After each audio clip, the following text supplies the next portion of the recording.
It's Apple Event Day, and that means we're here to dissect and share our reactions to the new iPhones 15, the new Apple Watches, and more here on Mac Geek Gab 999, the Super Palindromic Expialidocious Edition for Tuesday, September 12th, 2023.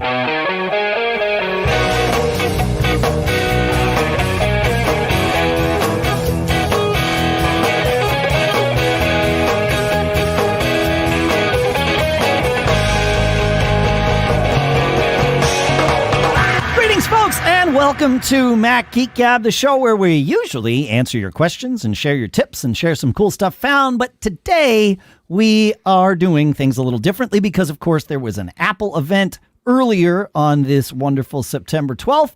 And so we are here to talk about it and do all of those things. Sponsors for this episode include piavpn.com/MGG, where you can go to save 82% off of their great VPN service, plus like 4 free months. So we'll talk about that in a little bit. And then also BBEdit at barebones.com. So we'll talk about both of those things in a little while. For now, here in Durham, New Hampshire, I'm Dave Hamilton.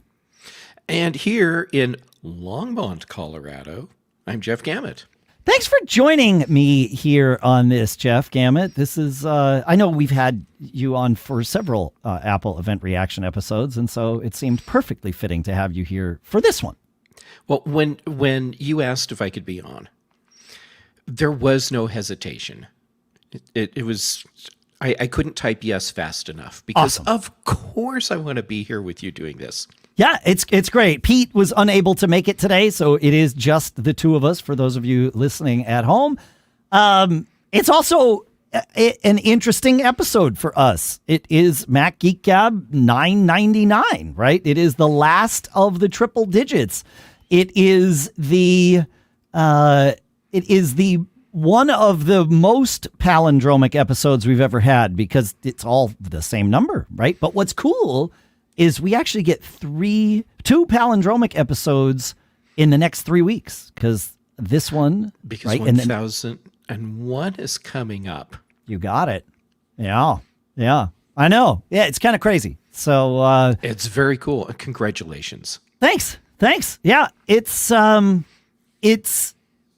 for a lot of reasons. It's good to have you here for this particular episode. You and I, many times over the years, have dissected Apple events together, either on this show or on Daily Observations, which was a show that you and I worked together to create when we were running the Mac Observer. So it's it feels very, very natural and very good, and it's a special episode. You were around when Mac Geek Gab started, so it's oh my God, I'm old. Yeah, same. Yeah. Oh, sorry. It hurts, but in a good way. Yeah, exactly. All right. I think I want to just dive right in here. And as always, I never feel any obligation to go in the exact same order that Apple did for their event. Of course, they started with watches and because of course they did. Yeah, it's fine. But I like to look at the things that sort of matter to us and go and craft our own little path through. We're not here to regurgitate what Apple said in its entirety. We're not here to just summarize the event because you get to watch it. And there are other people out there summarizing the event. What we do is we dissect and share our reactions to the things that we react to, which means that there might be some stuff that we don't cover, and that's okay. But I want to start with the iPhones 15. So as typical, 2 different models, the 15, 2 different families of iPhone, the 15, the 15 Pro, and then there are the standard and max sizes in each of those, 6.1 and 6.7 inches. I want to jump around here in terms of the sizes, they sound like the same sizes that we've had for a little while. They do. However, as often happens over the last week or so, I've been receiving shipments from various third-party vendors of cases for the new, what's called up until today, 2023 6.1-inch iPhone, right? Pro, iPhone Pro, which is an important distinction. And as always, I take my existing current gen iPhone Pro, so my 14 Pro, and I put it in the cases to see, did the buttons move, whatever, great, because it's the same size, 6.1, 6.1. And with cases from all of the vendors I've received, which are multiple, and they are very reputable vendors. I don't know if I'm supposed to share their names yet, so I won't. But my iPhone 14 Pro did not fit into the case with the 15 Pro. My 14 Pro was a little too tall. And I didn't understand that until today. In fact, I thought when the first one showed up that maybe one vendor had made a mistake. But when they both were like this, I realized, no, there's something going on.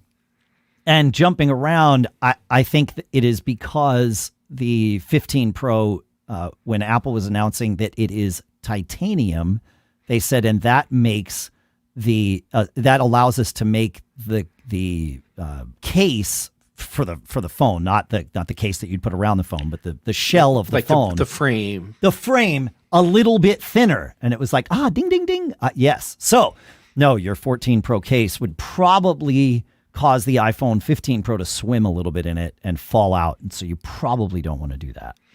This seems like a great third-party opportunity for in-case bumpers. Oh, yeah.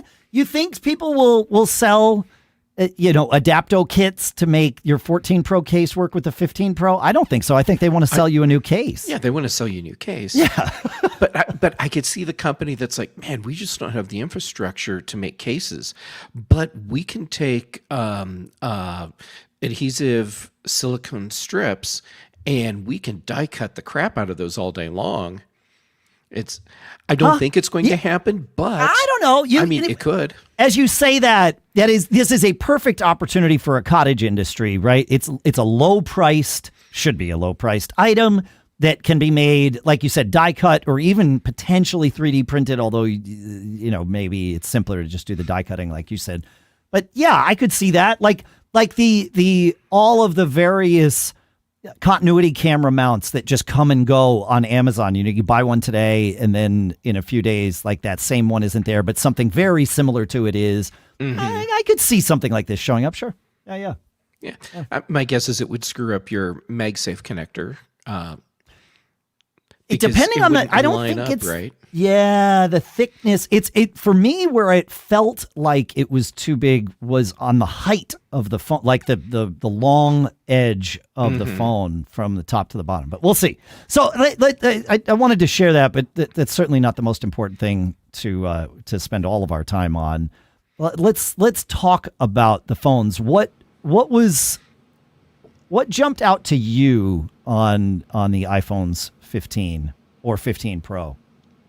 I'll start with the 15s. Okay. And first thing was when for the 15 line, they said thinner bezels. Yes. And that was actually a point where I thought, well, maybe cases aren't going to work. When they started talking about the changes they were making to the frame there, so you have the more contoured edges. They're doing the etching for texturing for better grip. They talked about the new strong coating on the display surface, and just all the things that they were talking about going down the line about making it more comfortable in your hand and making it more grippy. Yeah.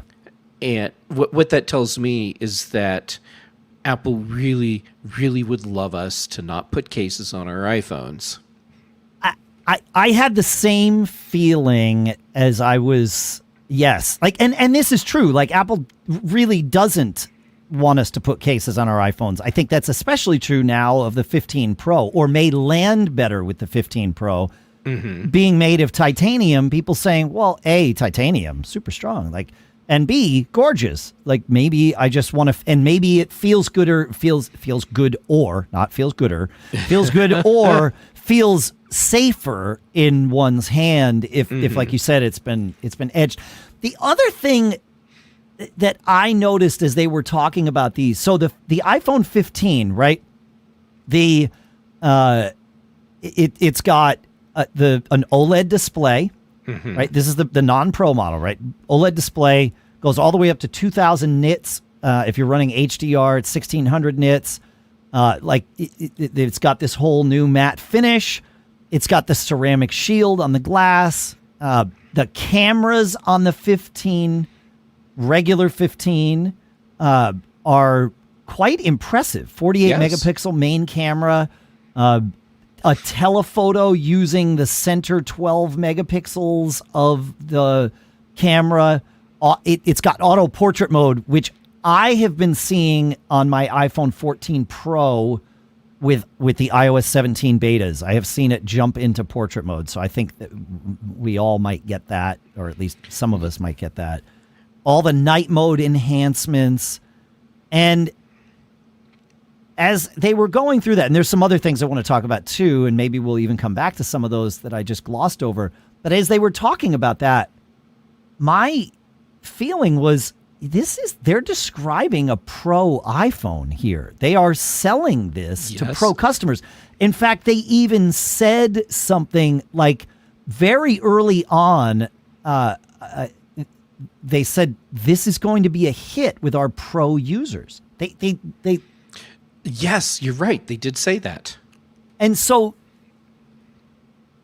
that's interesting to me. And it's interesting for a lot of reasons. One, the big one is amongst the people that I talk to regularly, many of whom are nerds like us, who almost always buy a new phone every year, even though we really don't need to. A lot of folks were like, I don't know if this is the year that I'm skipping a phone. Like, I don't know that I need a new phone. You know, the economy isn't as rockin' as it has been for a while. Right. And so it's much softer economically. You know, people are more conservative with their dollars and a little more risk averse. And so, like, this was an interesting, given that backdrop in my own head, I thought it was really interesting that one of the first things they said was this is going to be a hit with our Pro users. Because it's like... What you're doing is setting up my hypothesis, which is, yeah, the economy is not as good. People are a little more risk averse with spending, but there's a lot of people that really, really wanted the iPhone 14 Pro. So Apple says, let's give them the iPhone 14 Pro at a more affordable price. Yes. And they just change out the outer shell on it, essentially, right? And then sell it at a lower price. There we go. Now you have the iPhone 15, but it's basically the iPhone 14 Pro. It's basically, you're right. The camera is only 2 cameras, not 3. Like it's essentially the iPhone 14 Pro, but it's a better camera than I would have expected in the non-Pro model. And I agree. Yeah. And when they started rattling off camera specs, I was quite surprised because I felt like I was listening to the Pro iPhone camera specs. Yep. Same. I was actually sitting there with my wife and my daughter. It was the first time I had company watching an Apple event that wasn't like you. While we were sitting next to each other somewhere in California, right? Yeah, good times. Good times, yeah, exactly. But for the couch, usually I am left alone in the living room, but my daughter's home from Italy, and so she was there with me, and it was really interesting because it was, we were able to have some conversation, and then, of course, we had conversation in our Mac Geek Gab Discord room, too, and there was a lot of this, like, well, what's the differentiator going to be? And we'll get to that. Maybe. I mean, we will address what Apple says the differentiator is. Whether that is a differentiator that matters to you or me is going to be interesting. But yeah, it is interesting. Switching gears for a second, I was super I am super impressed and happy that the emergency SOS that we got starting last year carries over, to the iPhone 15 and 15 Pro. Mm-hmm. Not only is it, and they have the Find My via satellite so that, yes, Find My via satellite. They also have we'll come rescue you if you're dying in the woods or whatever. But now there's roadside assistance through AAA in the United States. So this has moved from, it's not just for I'm dying in the woods. It's now for my car died in the woods, right? That you can use this SOS for not just calls that you would make to 911 here in the United States. I was not surprised to see this feature at all. Okay. And the reason being is because I get how people are. What to first responders qualifies as a real SOS emergency, and what qualifies to the average person as a real emergency are not the same thing. So Fair. You being stuck, lost on a back road, out of gas, to you as an average user, this is my time to do emergency SOS, because holy crap, I'm lost. It's night. I don't have gas in my car. Yeah. But for first responders, that's a AAA call. Correct. So, of Correct. course. Yeah. You don't call. You don't call. You don't call 911 when your car is stuck in the woods. Usually, I mean, there might be a scenario where you would. You but, would be surprised. Okay, maybe people do. Yes.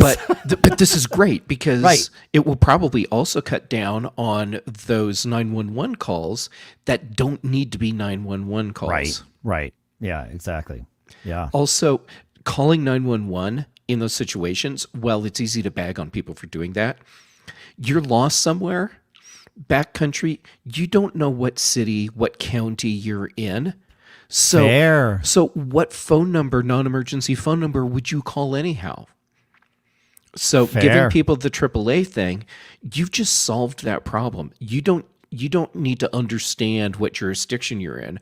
All you need to know is that your iPhone can get AAA out there to give you gas, to tow your car, to whatever it is that you need AAA for. Yeah. Yeah. It makes sense. It makes sense. Yeah. Yeah. I have a hypothesis why this didn't happen last year. And I think it's because Apple didn't want to roll out everything at once and then have something break in a horrible way. So try the most important part. Let's save lives. Yeah. Yeah. And that's working well. Yes, we've seen where the problems are, which accounts for the second part. Right. Which is right. Yeah. Sort out the system. It doesn't really matter what you're using it for. You get to learn whether the system works. Right. Right. Yep. And my guess is that the roadside assistance will get used a lot. And Far I'm betting more. AAA is going to see a nice little boost in subscriptions. I liked that you can, if you already have a AAA subscription, this is included.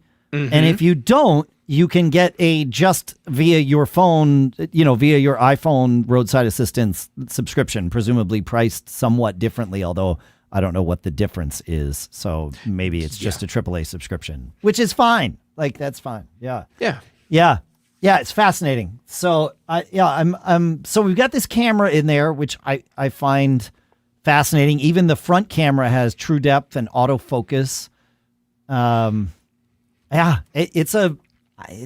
an interesting, the iPhone 15 is a compelling product, even for us, for me I've only ever bought a Pro except that one time I bought the 10R, which interestingly was the last time the economy was kind of soft.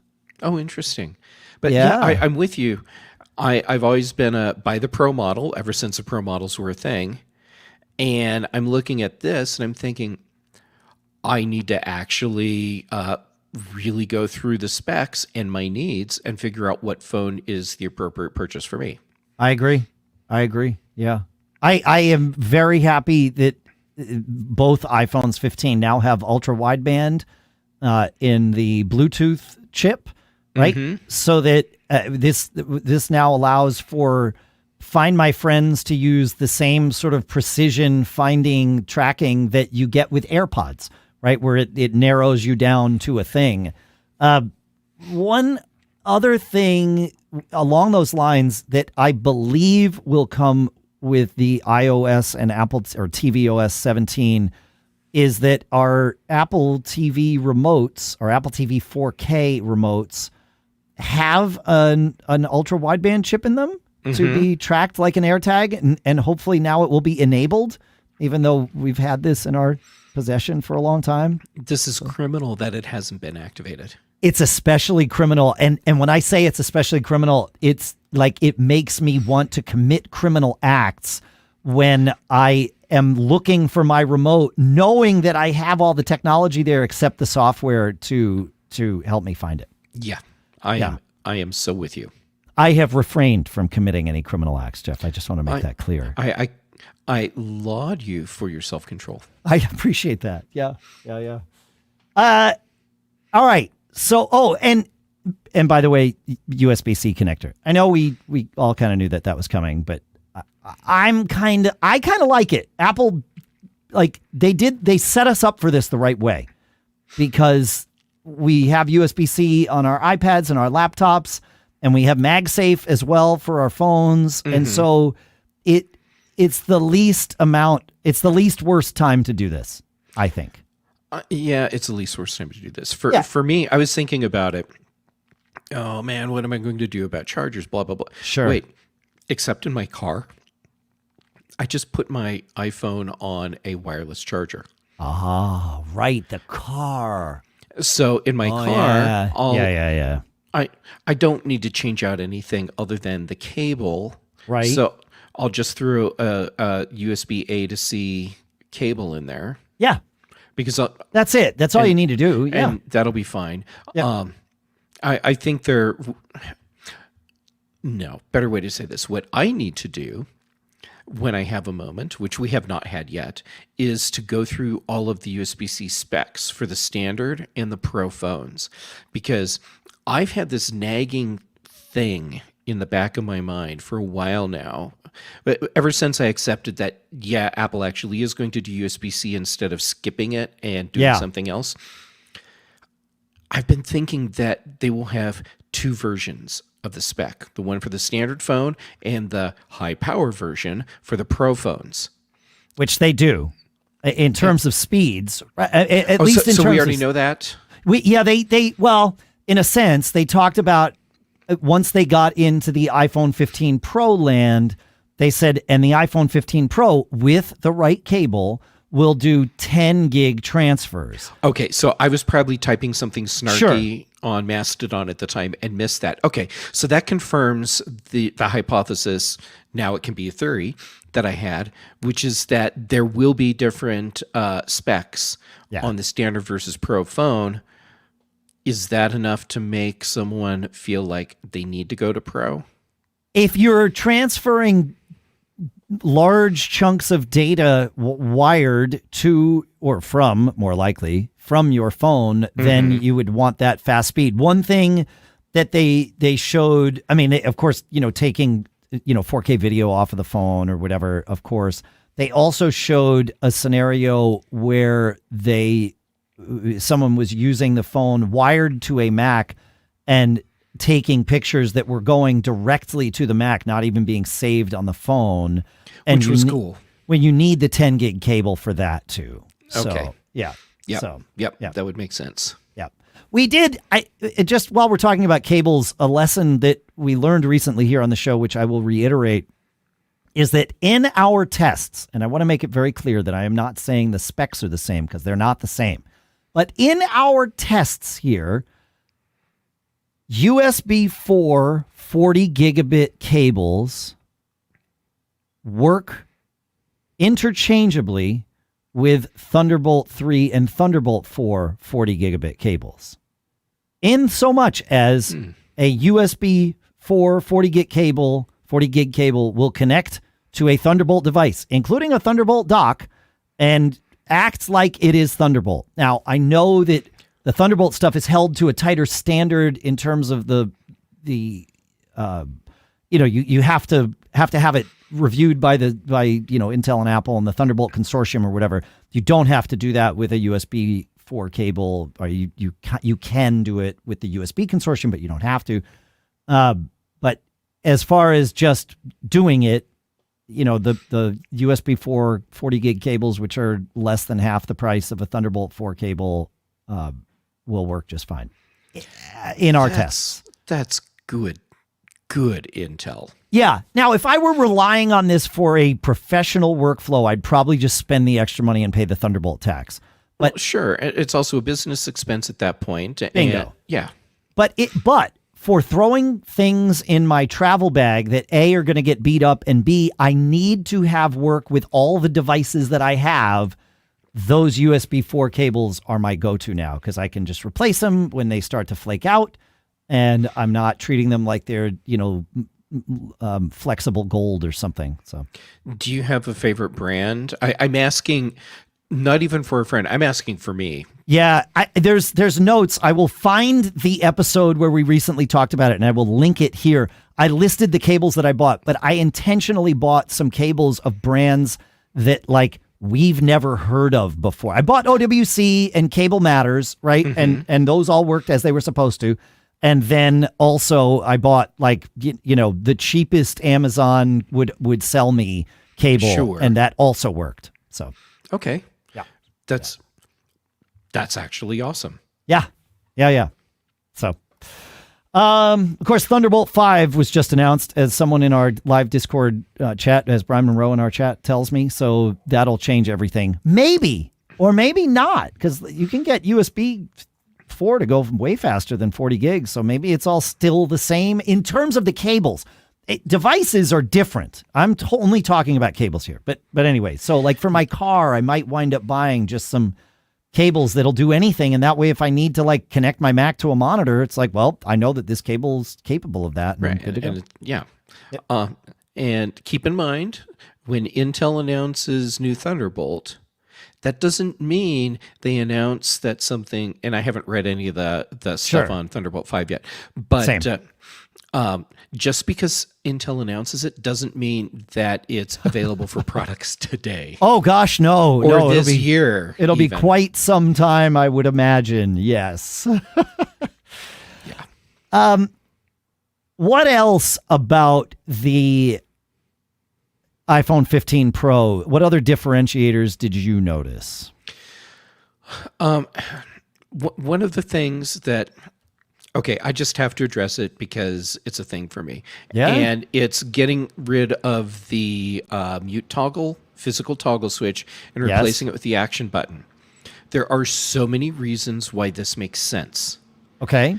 And yet, I wish it hadn't happened, because the toggle switch was put on the first iPhone and has been there on every iPhone ever since, because it needs to be that. And I remember Steve Jobs standing on stage and saying, you don't need to go through all this weird stuff of what's the right button push or right sequence to make your phone mute. When you need it to stop making sound, you need it to stop making sound. Flip the switch and it's done. Also, you can feel in your pocket, even if it's toggle the switch back and forth, to know if your phone is on mute or not. You never have to look at it. Replacing it with an action button, while giving us all of these new features, which will be very cool, takes away that core functionality of your phone being a phone in that sense. And even though I'm certain, no, I'm not certain.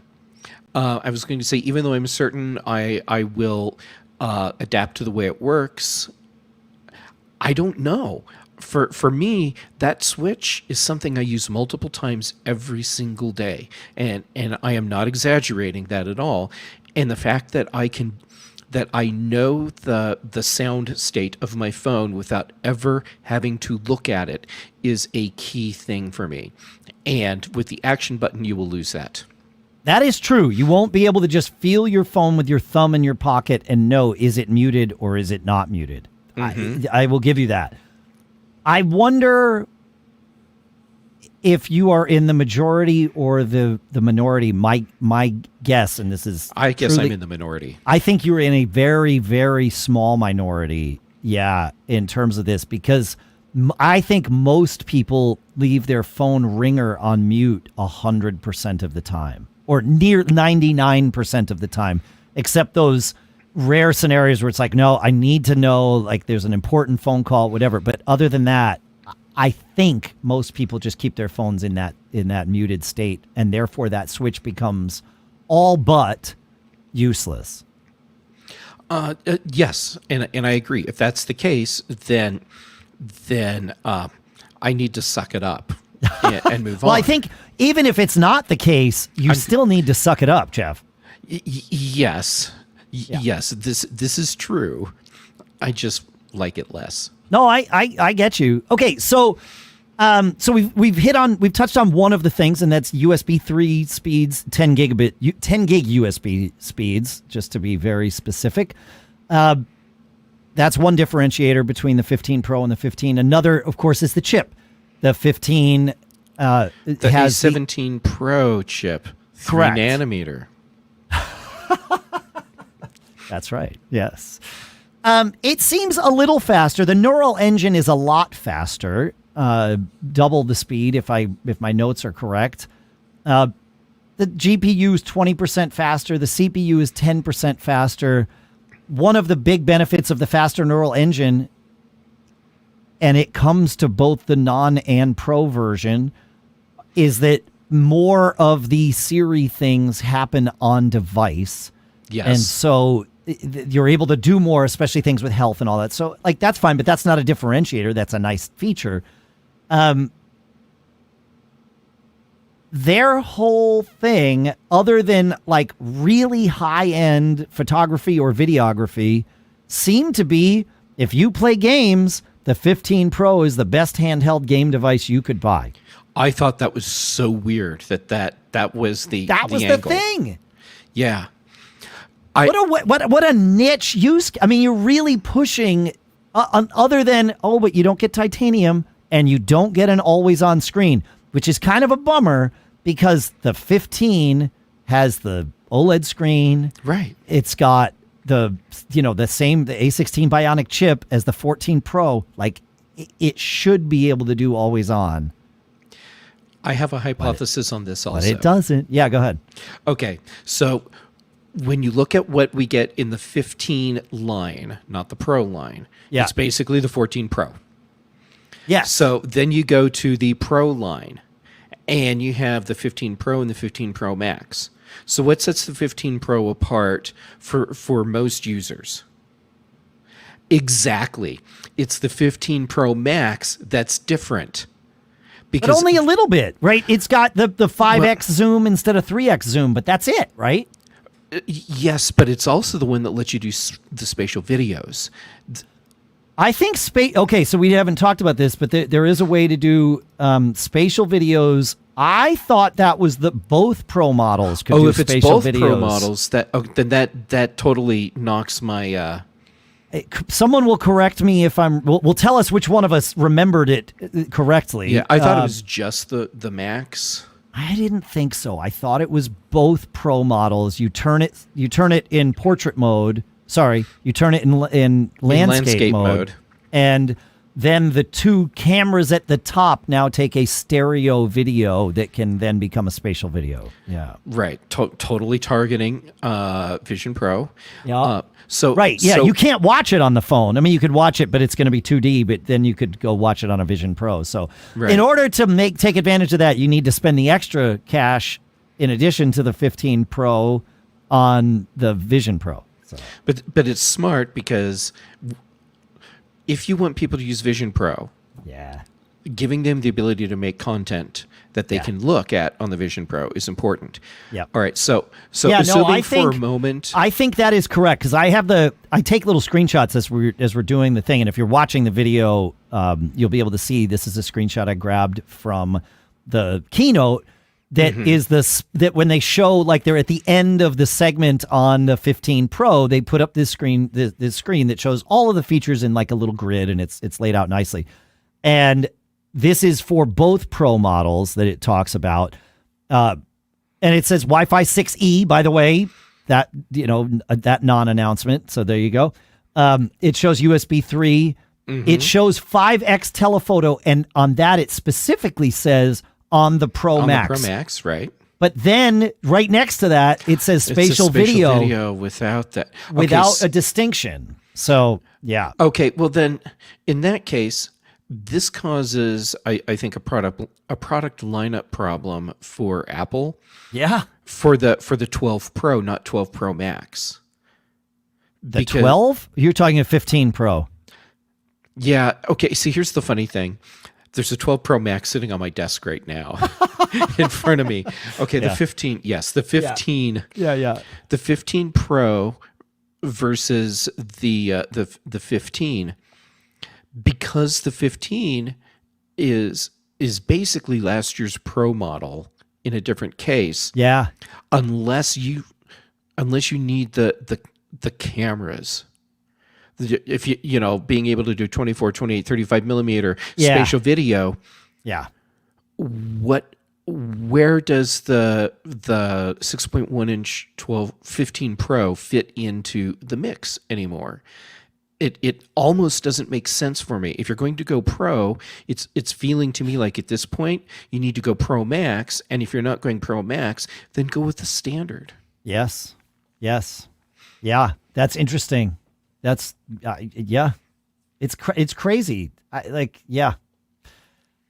am looking here at the screenshot that I grabbed for the non-Pro 15, and I don't see Wi-Fi 6E, nor do I see Thread on it, which are both on the spec sheet for the other one, for the Pro.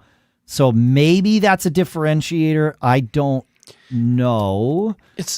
I'm going to speculate it's a differentiator, because if they basically took the 14 Pro and put it in a different body, then your manufacturing costs will be lower for the newer phone. Maybe. I'm looking at tech specs on Apple's website here, and we will see if, in fact, there is truly a differentiator here. So let's get to the wireless section of Apple's tech specs: video recording, true depth camera, Face ID, Apple Pay, Apple Card, cellular, and wireless. So we get Wi-Fi 6 on the 15, Wi-Fi 6E on the 15 Pro, and no Thread on the regular 15. So yeah, that is a differentiator. Yeah. So and I'm looking at Mac Tracker. Yep.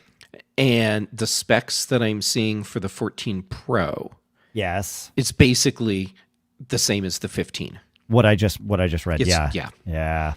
All right. So I have a question for both of us. I'll ask it to you first. Will you be buying a new iPhone this year? And if so, if you had to make the decision right now, and you reserve the right to change your mind between now and whenever you order, you don't have to lock this in stone. But if you had to make the decision right now, which one would it be? It would actually be a really tough call for me between the 6.1 inch 15 and the 6.1 inch 15 Pro. Yeah. And honestly, the thing that's making it a tougher decision for me, it's not the Wi-Fi, it's not the Thread, it's not better bandwidth on USB-C. It's what's in the cameras, and am I likely to use the camera features in the 15 Pro? And regardless, I'm getting better cameras than I have in my 12 Pro today. So okay, fair. Yeah. So a 15 is a very enticing price point right now. I agree. So here's I will answer the same question. I have a 14 Pro that I use as my daily driver. If I am going to buy a new phone, I don't know if I'm going to buy a new phone, because the 15 makes no sense for me. I would essentially be getting the same phone, that I currently have. I would have to spend some amount of cash on it, whether I trade my 14 in or hand it down through the family system that we have, right? But I would be spending some amount of money to get the same phone with slightly less features, because the 14 Pro will do the standby mode where you put it on its side. I mean, all the phones will do that run iOS 17, but my 14 Pro has an always on screen. The 15 does not. So for me, it's the always on screen that is the differentiator there. There's no reason for me to get a 15. It would be the 15 Pro, which is spending even more money, obviously. It's a $200 delta there. And do I really want the titanium? The answer is yes, obviously. Will I do this? Probably, but I'm also due for a new Apple Watch this year. I have a Series 5. And I have an 8. So we'll talk about Apple Watches in a minute, but so I'm hard pressed. If I'm going to buy a new phone, it will be the 15 Pro. I don't know if I am going to be buying a new phone or not. Time will tell. You know, I download a whole bunch of different things here, testing out software, checking out things, downloading like videos to make sure that the apps that we're talking about on the show work. I don't want my ISP involved in any of that. And that's especially true when I'm on the road doing stuff. I don't want whoever's managing that network plus the ISP knowing what I'm doing, what I'm testing, how it's working. And this is why I am super happy that today I get to tell you about one of the best VPNs out there and easily one of the most affordable ones I've seen, the one I choose to pay for, PIA. PIA stands for Private Internet Access, and they take privacy seriously. Not only does PIA hide my IP address, it encrypts my entire connection, and it'll do the same for you. They're super transparent there at PIA, right? They never store or record user data, and they're one of the few VPNs that supports P2P file sharing, so you can download just about anything, and no one needs to know. And what I really love is you pay for one membership, and it can protect up to 10 of your devices simultaneously. So right now, go to piavpn.com/MGG to get a whopping 83% off your VPN service. You're going to get a better deal than I did. Plus, 4 free months with a 2-year plan. It comes out to just over $2 a month.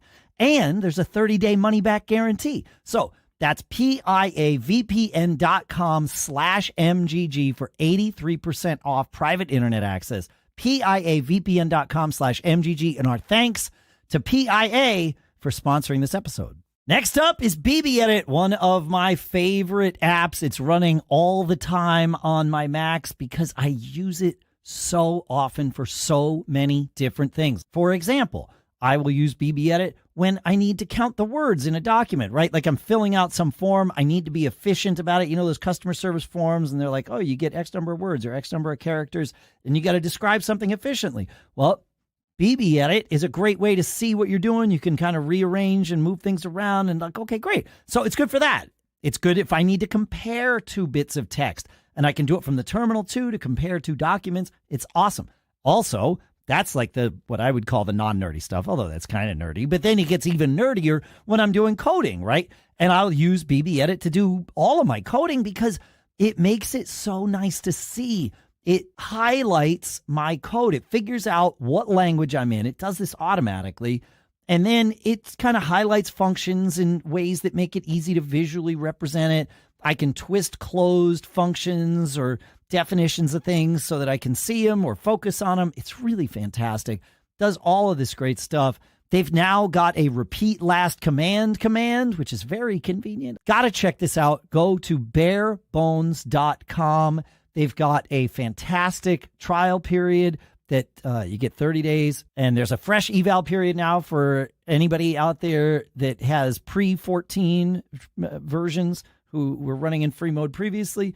And then after the 30 days, you decide whether you're going to keep it for free and use some of the functionality, but not all of it, or if you want all the functionality, and then you just pay for it. And, my guess is you're probably going to want to pay for it, but go check it out. You'll find out. Barebones.com. And our thanks to Barebones and BBEdit for sponsoring this episode.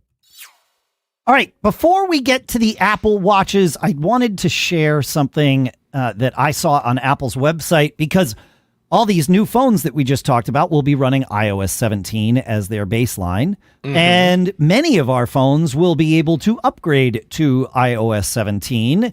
And That day will be September 18th, which I believe is Monday the 18th. So that is I was release day. off by a day on my prediction. I was predicting the 19th. Got it. Yeah. So it'll be the 18th, which is fine. It's all good. Yeah. Dave, have you seen anything that says if iPadOS 17 is dropping on the 18th as well? Because I know that it's another 2 weeks before we get macOS Wine Country. Good question. I just looked, and iPadOS 17 also comes out on the 18th. Okay. Yeah. And we think that macOS is also coming Monday? No, it's 2 weeks later, I believe. Let's see. Apple has not given us a date for this, so I would not. They have. Oh, have they? Okay. Yes, and I think it's 2 weeks later. All right. And I'm sorry, I don't. It was one of the screenshots that I saw someone pop up, and on one of my social medias, probably came from the footnotes here, maybe. Yeah, I'm looking at the footnotes on the page. Or it might have been from the press releases. But it's coming 2 weeks later, which is much earlier than we have previously seen. Yeah, I'm not seeing it on the page for macOS. If I find oh wait, I'm on Ventura here. This is why. Oh yeah, you are. It. Yeah. Yeah, you need to go to Wine Country. Yes, I need to go to Wine Country. Yes. Okay. Well, I'll look for it while we chit chat here. I bet someone that's watching live is looking it up right now because they are. That's You're right. It is awesome September 26th. Okay. 100% correct. Yep. Thank you, and thanks to Ben in the chat. Thank too. you, Ben. Yep. All right. Due on 9/26. Okay. Well, thanks for looking up the iPadOS thing for me, and as if my fingers won't work, so I couldn't type it myself. Yeah. No, but this is what we do here. So, so let's talk Apple Watches. I'm excited about what Apple's doing here. I mean, the S9 SIP, right? Mm-hmm. Is way faster than the Series 8, right? The 60% faster CPU. Now that's got that 4-core neural engine in there so that Siri requests can also happen locally on the watch, which... Holy crap. Right. It's like, yeah, how powerful does this thing need to be? What are they planning with this? The watch has always felt over-engineered to me. And the evidence I will share for that is I'm Dave and I'm a nerd. I have only ever owned 2 Apple Watches. I owned a Series 0, which I still own, and it still runs, arrived on release day, and I own a Series 5. Last year, I bought a Series 8, and I wound up not even taking it out of the box until I gave it to my dad and helped him take it out of the box. I didn't need it. I have the always-on screen, which was a big deal to me. But once I got that, I was like, well, do I need another watch? I don't know. So they last a long time, is what I'm saying. I am due for one though. So and I went from the 4 to the 8. Okay. And honestly, my reason for doing that it was a family thing. I really wanted a watch on my dad's wrist that had fall detection. Yes. And it had been several years since I got a new watch, and I thought, this is my opportunity. I'll get my new watch, and then I'll put my Series 4 on my dad's wrist, as fall detection. Yep. And I'm glad I did on every level. And I'm not a watch wearer yet, because I needed to try one out back in our TMO days, right? When the Series 0 came out. I've been wearing an Apple Watch ever since. Yeah. A lot of people. That's true for a lot of people. The Apple Watch made a lot of folks watch wearers who had never been watch wearers. That's right. Yeah. And I always have a hypothesis. Here's my hypothesis on why our Apple Watches seem way over-engineered and why Apple is talking more and more about Siri on device, both with the watch and the phone. I think that this painfully over long time frame we're going through where Siri feels incredibly stagnant is going to change. But Apple needs to have all of these other elements in place before that happens. You are 100% right. In that, I agree with you. I can't say that you're right because I don't know that you're right. But you also know that I'm right. Yeah, that's it. Because it's the whole. I mean, they've fallen terribly far behind with in the voice assistant world, and that's going to get leapfrogged as voice assistants and large language model chat things like ChatGPT become one. Right, as soon as the Amazon A lady is essentially a voice interface to ChatGPT or something like it, Siri is going to feel like you're talking to a parrot. It'll be like, oh, you remember when we used to play with Eliza on our Apple IIs? Exactly. Yeah. I do remember it'll feel like that. So do I. Yeah. Yeah. But I think Apple is setting us up for a huge leap forward with Siri. And when it happens, we will be both frustrated and excited. Frustrated because why did we have to go so long with what feels like an inferior product? And then excited because we're going to be getting something that exceeds what other voice assistant tools are offering us. Jeff, you just spent 99 cents for me, and you're going to spend it for you too, unless you have already paid it. Did you know that Eliza exists in the Mac App Store, and it looks like you're playing it on an Apple II? Were you aware of this? I'm looking it up right now. Eliza. Yep, 99 cents. On the Mac apps. There it is.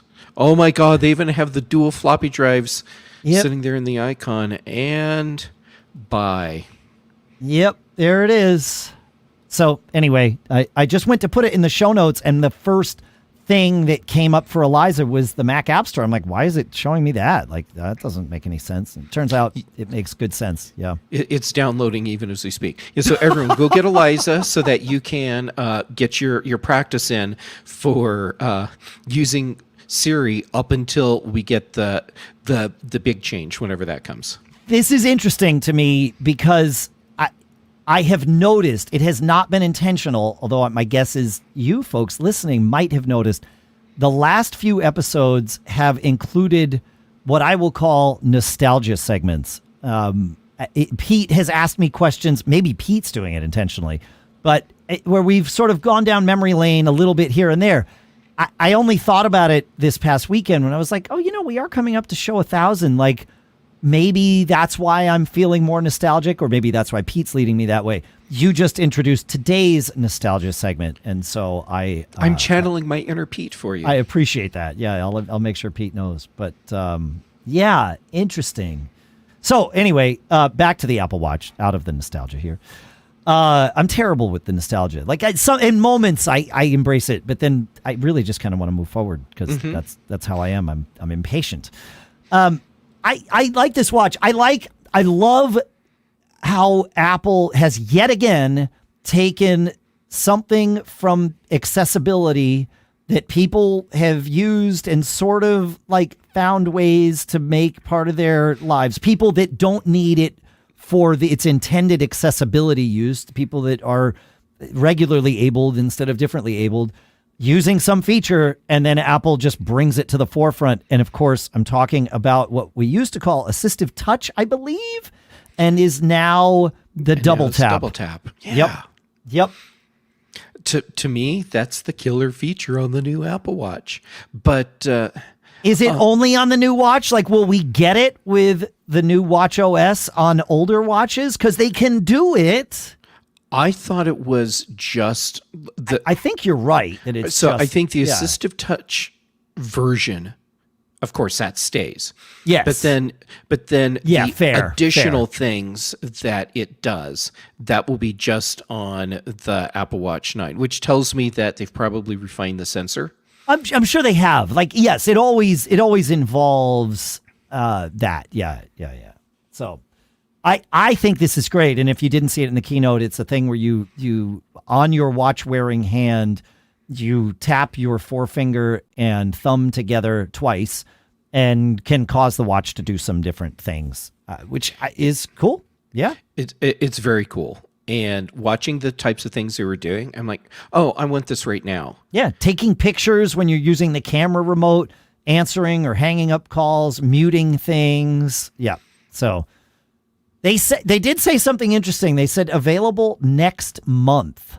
So I don't think this is, because the watch you can get, if you were to order the watch, you can order it today and it would arrive next week, which is not next month, right? That's September 22nd that it would arrive. So when they said this is next month, I think this is coming in, watchOS 10.1. By the way, watchOS 10.0 is also released on Monday the 18th with everything else. So, yeah. So, interesting. I don't know. What else about the new watch? What are we... The new bands, right? They've got their, what are they calling their vegan leather thing? Fine woven, I think. Yeah, fine woven. Okay, so when they announced we are getting away from leather for all of our products, I turned to my office manager who was napping on the couch beside me. This would be my cat. Yes, of course. And I said, well, goodbye, Hermes. Because the Hermes leather bands have already been pulled from sale. That happened like yesterday. Oh, interesting. But they have 4 new Hermes bands. Right. And then they announced the new bands, which are not leather.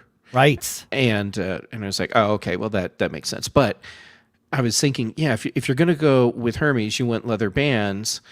And 3 of the bands that they're making now, I look at and think, okay, those are nice.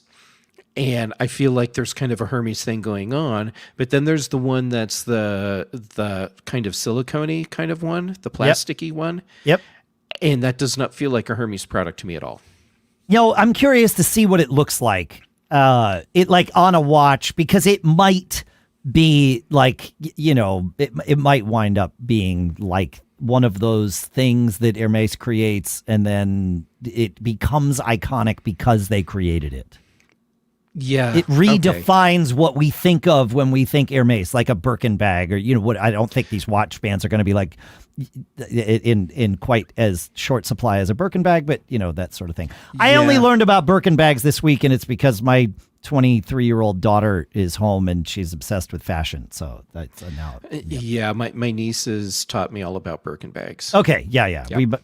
It is a new thing. And now, welcome to the club, Dave. Yep. Exactly. Yep. I'll put a link in the show notes if anybody actually cares to research Birkin bags. I can't believe we talked about Birkin bags on the show. I'll have to let Skylar know. Dave, I'm on. We could go anywhere. I know. The bands that the fine woven, which is Apple's, different thing. Though I thought those were interesting. I'm curious to touch one and see what it feels like. Yep, me too. I want to see the Nike bands. The Nike bands look cool. They do. Like the recycled one with the flecks of thing. Like those look fun. Yeah. When they did that, or when they showed those, my first thought was, okay, so this concept is working well. And for those of you that are listening, I'm holding up my wrist and I have this year's Pride band on, and it has the little sprinkles in it. It's got for little the colors. Sprinkles that is And similar to what's going on. Each watch band is unique because they just kind of dump them in so you get a random pattern on each watch. That's what they're doing with the Nike bands, just different flecks. I like it. Yeah. No, the Nike bands look cool. I'm excited about those. The Sport Loop band, they made a big deal about how the Sport Loop band now uses 83% recycled yarn.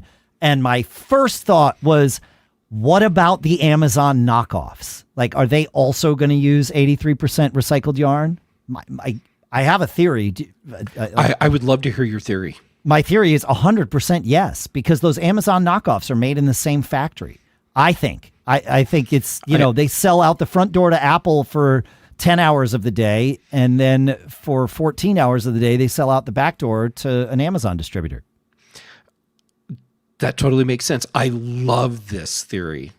I am completely on board. It's how it works. It's the culture of that industry over there. That's so, I don't how know. I ended up with a really good travel mic, and it was because you had discovered it was like Alibaba had some Behringer mic where they didn't silk screen the logo on. Yeah, that's right. That's right. And Yeah, I bought and I still travel with that. It's an awesome mic. So thanks for that. Yeah, you're welcome. Yeah.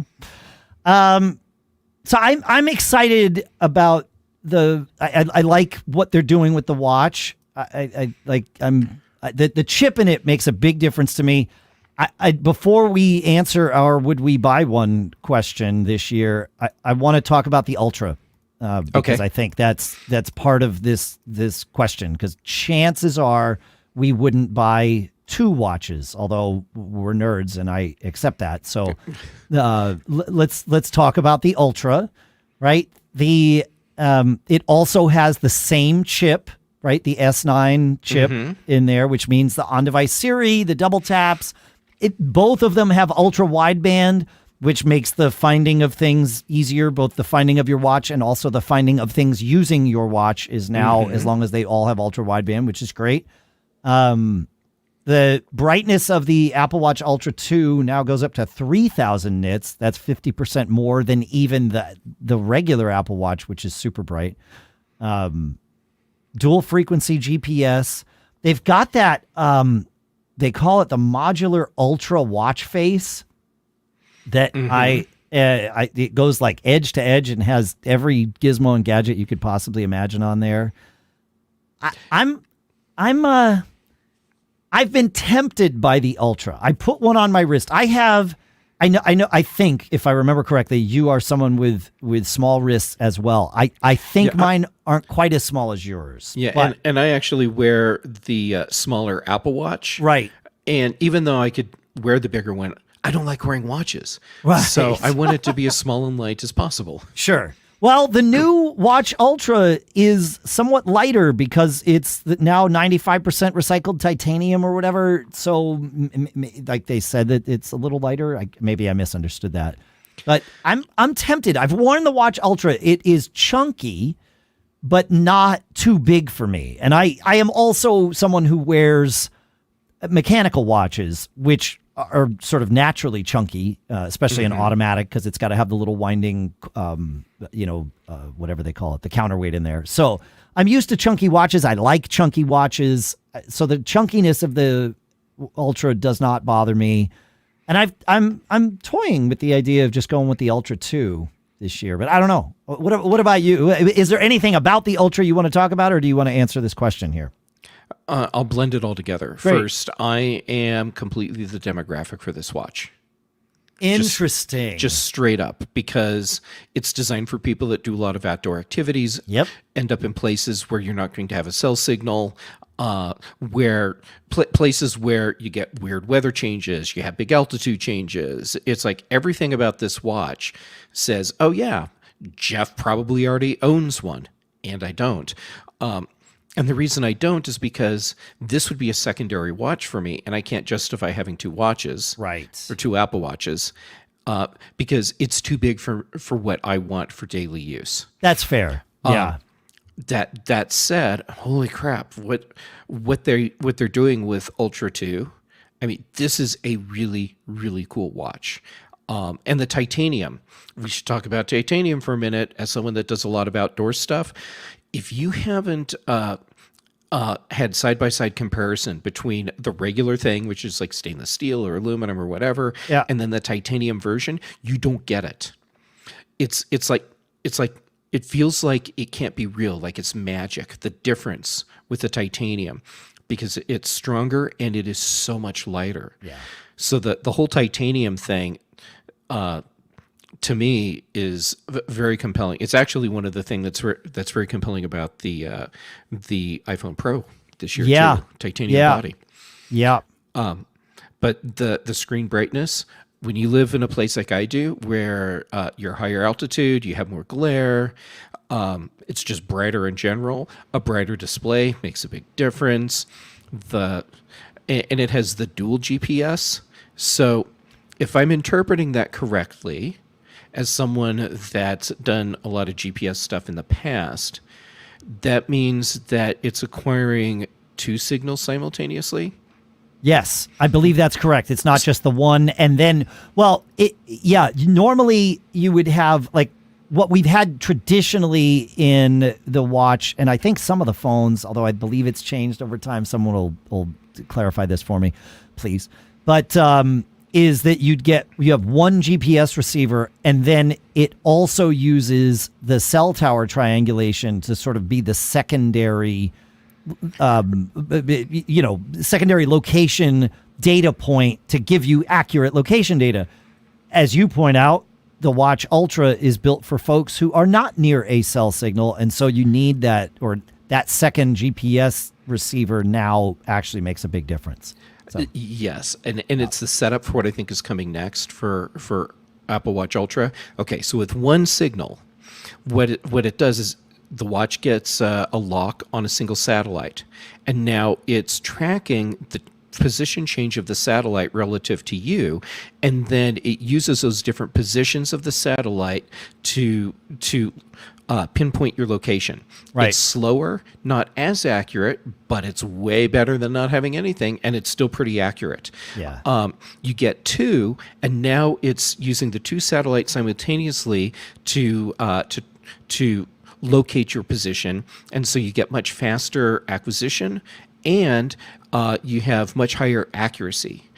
So Series 3 will add in the third, and that's your golden place, and that's the for gold GPS. standard. That's right. Because now you have three satellites to triangulate your position basically instantly, and now you get GPS altitude. Oh, you're totally right. Oh man, you are full of theories today, and they're good theories. I like this. I am so happy I can bring theories to you of all people, Dave. I want to debunk one of them, I think. Please. So you talked about titanium, and I'm with you. It's lighter than many other metals that are used in many of these other things. So I went and looked at the specs for the iPhone, and the iPhone 15, the 6.1 inch iPhone 15 is 171 grams. Okay. The 15 Pro, the titanium version, is 187 grams. Well, thank you. Bigger battery. Yeah, bigger battery. That's my guess. More cameras too, right? Yep. And my guess is that that's where your extra weight is really coming from. I think you're probably right. And it would weigh significantly more if it wasn't an aluminum frame, or excuse me, a titanium frame. Yeah, fair. Yeah, yes, of course it would. Yeah. So, I'm in a different spot than you with the watch because I didn't buy one for me last year, so I am on the Series 5. I am in a world where I could buy a new watch and then also use my Series 5 when I want.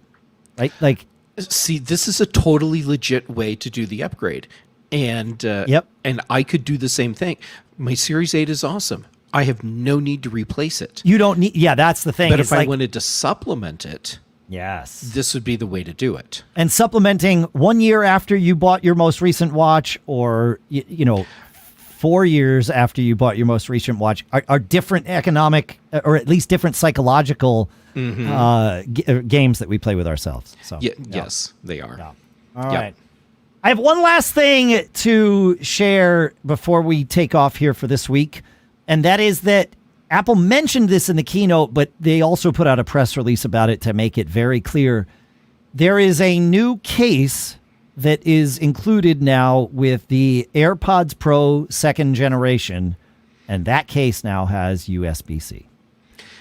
The mention we got of that in the keynote wasn't even really a mention. No.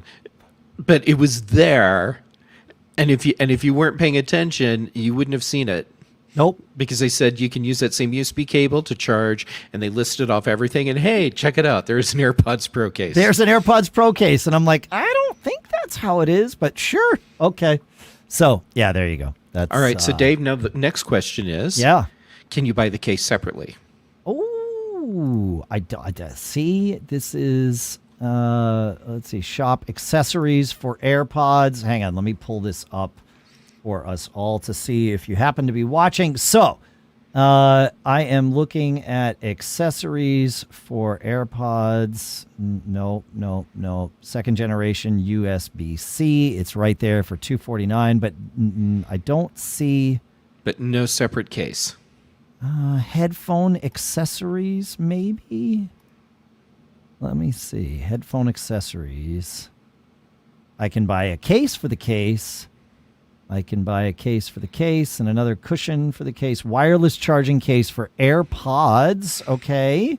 And the answer, Jeff, is not that I can tell. Not today, Jeff. Not today. Yeah, that's probably the right answer, is not today, but we shall see if, in fact, that comes around. So, fun stuff.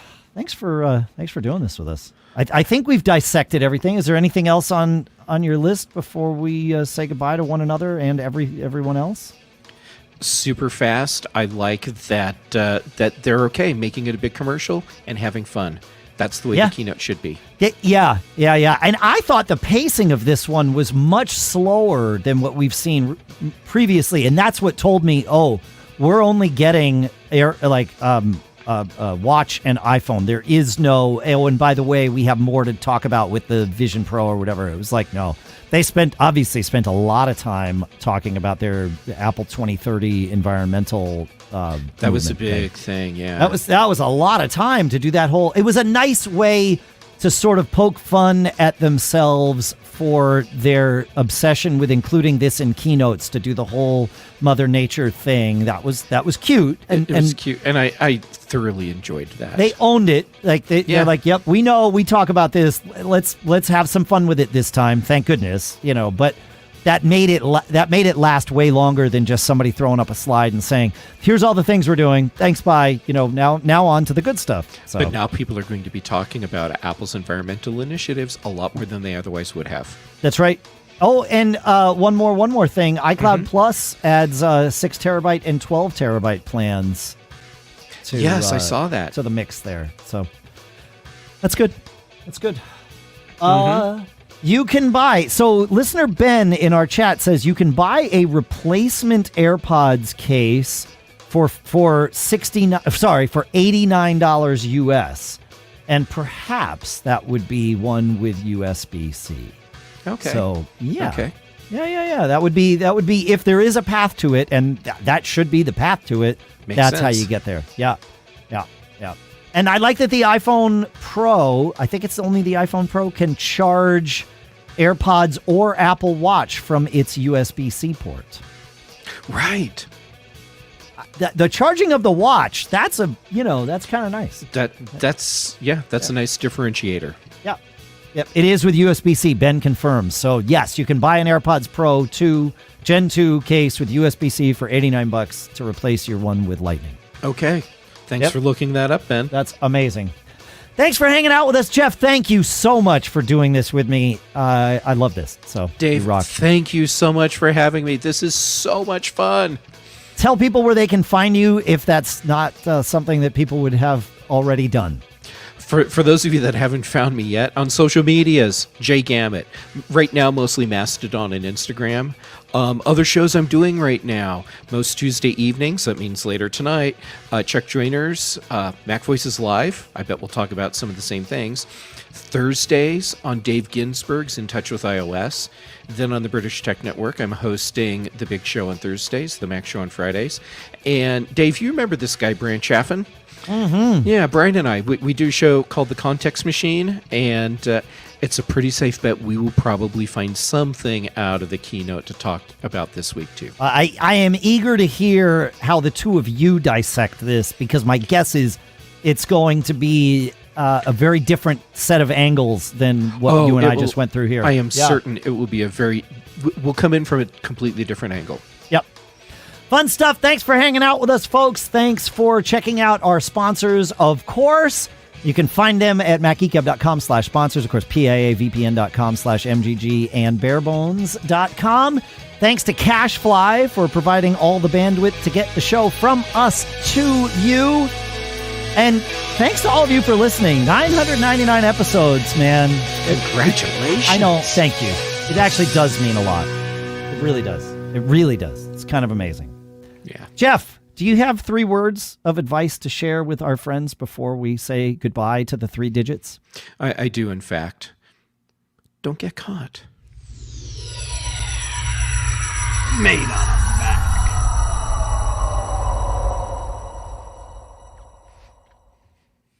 Later. That was just That was more perfect. fun than should be allowed by law. That was great. Thank you so much. What a blast. We are still in pre-show here, just to remind you that what we say is still being broadcast to folks. So we're not in pre-show. We're in post-show. Post-show. Yeah, I knew you knew what I meant. So. Yeah, I know what you meant. Yeah. That was a lot of fun. Okay, since we're in post-show, I feel okay bringing this up now. When they started talking about double tap and saying, so when you're doing one thing with one hand and the other hand isn't free, and I was already waiting for the 12-year-old jokes to go out on social. Did they go out on social? I was in our Discord room, which is, we certainly all have sophomoric senses of humor, but by and large, we stay focused. By and large, yeah. I was just watching my own personal Mastodon stream for that. Yeah. And by the time the keynote was over and I closed my iPad so I could grab something to eat before we started recording, I hadn't seen anything yet, much to my surprise. Well, it's out there. Hunt for it and you can find it. It is the internet after all. It has to be out there already. Yeah. Jawohl. All right. Well, I do now have to produce this show with great haste because it is being released today, which is weird for us. Normally I have like 3 days to get it out, but not today. Well, I'm glad that I minimized the opportunities for edits for you. Oh yeah, we're not editing. There's no, well, I'm going to listen back and make sure that it's okay, but otherwise, no, there's no editing. So excellent. Yeah. The protected crown has eliminated my wrist activating Siri. Is that on the Ultra, the protected crown? Is that what we're saying there? If so, that's great. Yeah. Cool. Oh, yeah, I guess that is, that's an Ultra thing. Yeah. I know a lot of right-handed people with Apple Watches that flipped their watches and put them in left-handed mode. And absolutely. That's not left-handed mode. That is correct mode. And I'm putting my watch on to demonstrate here, but I've done this almost since day one. So this is my watch. You can see that the crown is over here, and that's because I like to be able to use the crown with my thumb while I can still see the screen. That totally makes sense. I can hit these buttons with my fingers while still seeing the screen. If the crown's over here, I wind up, I don't know, it's the wrong place for it because, my hand works this way. This finger is longer than this thumb. And so everything's where it should be. Yeah. And that makes sense. Now, as someone who's left-handed, and until I had an Apple Watch, every watch that I had was designed as a right-handed watch. Sure. I always had the crown on what on the correct side. On the correct side. And so when I got an Apple Watch, I thought, wait, this is the first time I've had a watch where I can set it up where it's the same as what all the weird righties are doing. Yeah, right. And so I did that just because for the first time in my life I could.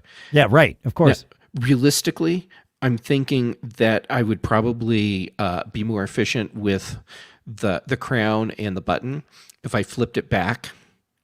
Yes. Right. But just the fact that I can do something that I was never able to do before, I've continued to use my watch that way. I get that. I totally get that. Yeah, that makes sense. Yeah.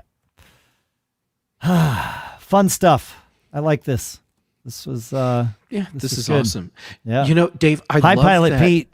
Pilot Pete, we just finished the episode. We are in post show now, but I just got a text from Pete. It's interesting because I'm in my podcasting focus mode, right? Which means I don't get texts from anyone except Pete, who I do this show with, Paul Kent, who I do Geek Gab with, and Shannon Jean, of course. So, it's fascinating that I can get texts from basically one person right now. And so, hey, Pete.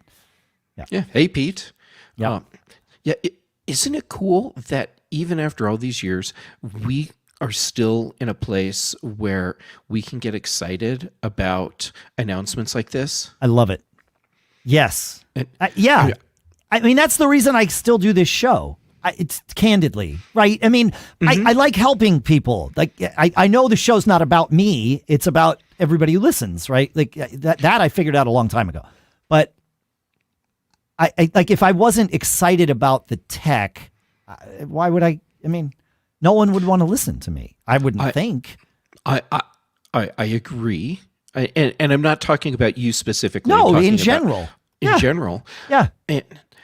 And as I was watching comments on social media as the keynote was happening, and I'm seeing some people, and they're like so excited about whatever's being announced, whatever's happening. But then I'm seeing tons of comments from people that are bagging on it, on the whole keynote and the announcements.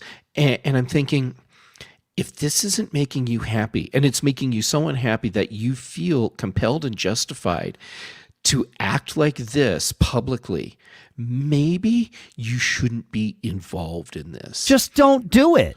Just don't do it. Like, don't watch the keynote, read a press release later, and then decide if the product is for you or not. Right. And if it's not for you, that's okay. It's okay. Yeah. Yeah. You know, I think we, a lot of people, understandably so, forget that, like, Apple used to be the underdog. When we started doing this show, Apple was beleaguered by many people. Right.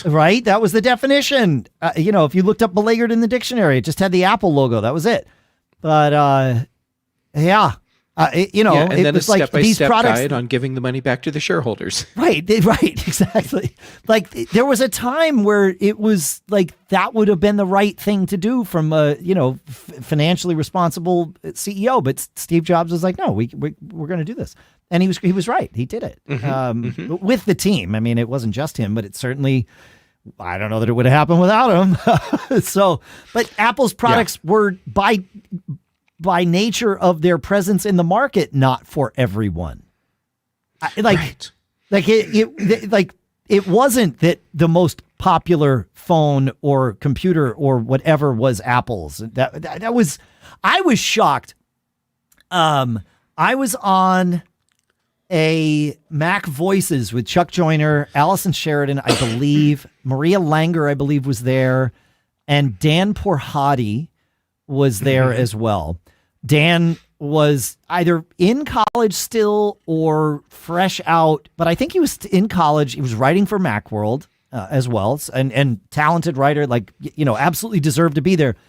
And we were talking about, Macs and stuff, and Chuck asked Dan, he says, hey, so is, how many people on campus have Macs? And of course, Chuck was looking at it through the lens that we all were looking at it at that time. Like, oh yeah, it's Apple's the underdog. Like, how difficult is it to use a Mac on campus? And Dan heard it through his lens of a, late teen, 20-something college student. And he was like, oh yeah, well, I mean, certainly there are some people on campus with Windows machines, but by and large, everybody has a Mac, and it's fine. It's the Windows people are able to get by. And you could have heard. What a wonderful answer! You could have heard a pin drop, because the three of us that were there were like stumbling about how to process what he just said. And I forget if it was me or Chuck that chimed in next. It was like, wait, say that again. Did you mean to say that you can get by using a Mac on campus? Or are you saying that Macs are the most popular computer on campus? He's like, no, obviously Mac laptops are the ones that most people have. And again, we were speechless again processing this. It was really my first exposure to, holy crap, what? Yeah. And now this is the world we live in. Obviously, but that was the moment. If I was smarter, and I'm not, I would have bought a lot more Apple stock that day. Right? Because it should have been obvious to me, wait a minute, the switch has flipped. And I didn't, but The day that it really clicked for me that the switch had flipped and it wasn't just an anomaly the day that I unconsciously went, ew, as I walked past someone with a Windows laptop in a coffee shop. Yeah. And not specifically because they're using Windows, but because it was weird to see something that wasn't a Mac in the coffee shop. And, Yeah. And then a minute later, I'm like, oh my God, what just happened? And then I had the little epiphany, because at that point I realized the transition had happened, but it had been this gradual and subtle thing. And as I looked around, it was a sea of Apple logos. Yep. Yep. Yep. Yep. Crazy. And we lived through all of it. We lived through all of it. Yeah. Yeah. Amazing. Amazing. Cool. All right. Well, now I really do need to go because I got to process this thing. Thanks for hanging out with us, everybody. I'm going to start saying goodbye first to the audio streams. So By audio stream. by audio streams. There goes the second one. All right. And now we will say goodbye to all the video streams simultaneously. Thanks for hanging out. Pete and I will be back on Friday morning to do Mac Geek Gab 1000 at about 10 a.m. Eastern. I hope I did okay sitting in for Pete. I think this was great. It was a lot of fun. This is so much fun. Yeah. All right, bye, video stream.